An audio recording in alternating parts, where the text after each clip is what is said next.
बिस्मिल्लाहिर्रहमानिर्रहीम। Dear students, आप देख रहे हैं educational channel KMCH physics academy. मैं हूं खालिद महमूद। सब्जेक्ट है हमारा फिज़िक्स, क्लास है 9th। हम इसकी एक्सरसाइज के क्वेश्चंस कर रहे हैं। आज हमने यूनिट नंबर 4 का क्वेश्चन नंबर 4.12 करना है। यूनिट नंबर 4 है टर्निंग इफेक्ट ऑफ फोर्सेस और क्वेश्चन नंबर 4.12 है why can not a body be in equilibrium due to a single force acting on it. अगर किसी बॉडी के ऊपर कोई सिंगल फोर्स एक्ट कर रही हो तो वो इक्विलिब्रियम में क्यों नहीं हो सकती, ये हमने बताना है। Why body is not in equilibrium when acted upon by a single force, कि जब सिंगल फोर्स किसी बॉडी पे लग रही हो तो वो इक्विलिब्रियम में क्यों नहीं होती, इसका आंसर दे रहे हैं हम। There are two conditions for the equilibrium of a body, कि किसी बॉडी के इक्विलिब्रियम में होने के लिए दो कंडीशंस होती हैं। Number one, the sum of the forces acting on the body must be equal to zero, यानी sigma F is equal to zero होना चाहिए। उसके ऊपर लगने वाली तमाम फोर्सेस का सम ज़ीरो होना चाहिए। Number two, the sum of torques acting on the body must be equal to zero, यानी उसके ऊपर अगर टॉर्क अप्लाई हो रहे हैं तो उन टॉर्क का सम जो है वो भी इक्वल टू ज़ीरो होना चाहिए, यानी sigma tau is equal to zero होना चाहिए। तो ये दोनों कंडीशंस पूरी होती हैं तो बॉडी इक्विलिब्रियम में होती है। अब हमारा जो केस है इसमें ये है कि बॉडी के ऊपर एक फोर्स लग रही है।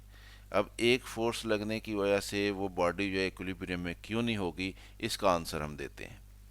When a body is acted upon by a single force, कि जब बॉडी के ऊपर सिंगल फोर्स लग रही होती है, it will not be balanced by any other force, ये किसी और फोर्स से बैलेंस नहीं हो रही होती। So a net force will act on the body, तो इसका मतलब बॉडी के ऊपर नेट फोर्स लगेगी। According to first condition of for equilibrium, the sum of all the forces acting on the body must be equal to zero. तो first condition तो ये कहती है कि सम ज़ीरो होना चाहिए फोर्सेस का।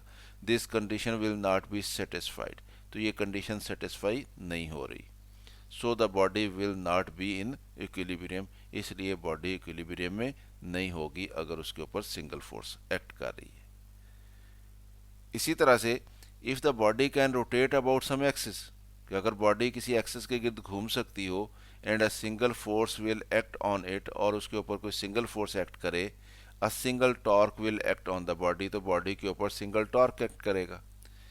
It will rotate the body about the axis of rotation, तो इसकी वजह से बॉडी जो एक्सिस ऑफ रोटेशन के गिर्द घूम जाएगी अगर सिंगल टॉर्क लगेगा उसके ऊपर। तो according to second condition for equilibrium, the sum of all the torques acting on the body must be equal to zero. लेकिन सेकंड कंडीशन तो ये कहती है कि sum of torques equal to zero होना चाहिए। When a single torque is acting on the body, the sum of the torques can not be equal to zero, कि अगर उसके ऊपर सिंगल टॉर्क लग रहा है तो फिर उनका सम ज़ीरो कैसे होगा। So the body will not be in equilibrium, तो बॉडी जो है इक्विलिब्रियम में नहीं होगी। तो अगर किसी बॉडी के ऊपर सिंगल फोर्स लग रही हो तो वो बॉडी जो है उसके ऊपर फर्स्ट कंडीशन भी पूरी नहीं होती, और अगर वो सिंगल फोर्स इस तरह से लग रही हो कि बॉडी किसी एक्सिस के गिर्द रोटेट कर सकती हो, तो फिर सेकंड कंडीशन भी पूरी नहीं होती। तो दोनों कंडीशंस जो हैं वो पूरी नहीं हो सकती अगर सिर्फ एक ही फोर्स बॉडी के ऊपर अप्लाई हो रही हो, तो इसलिए बॉडी इक्विलिब्रियम में नहीं होगी। तो स्टूडेंट्स, ये हमने क्वेश्चन इसका आंसर देख लिया। उम्मीद है आपको इसकी समझ आई होगी। ख़ुद भी देखें, दोस्तों के साथ इस वीडियो को शेयर भी करें ताकि वो भी इससे फ़ायदा उठा सकें। और अगर अभी तक चैनल सब्सक्राइब नहीं किया तो सब्सक्राइब कर लें ताकि KMCH फिज़िक्स एकेडमी की तरफ से आपको इस तरह की मज़ीद वीडियोज़ मिलती रहें। अगर कोई वीडियो पसंद आए तो उसको लाइक भी कर लिया करें। मेरी तरफ से अल्लाह हाफ़िज़। शाद रहें, आबाद रहें।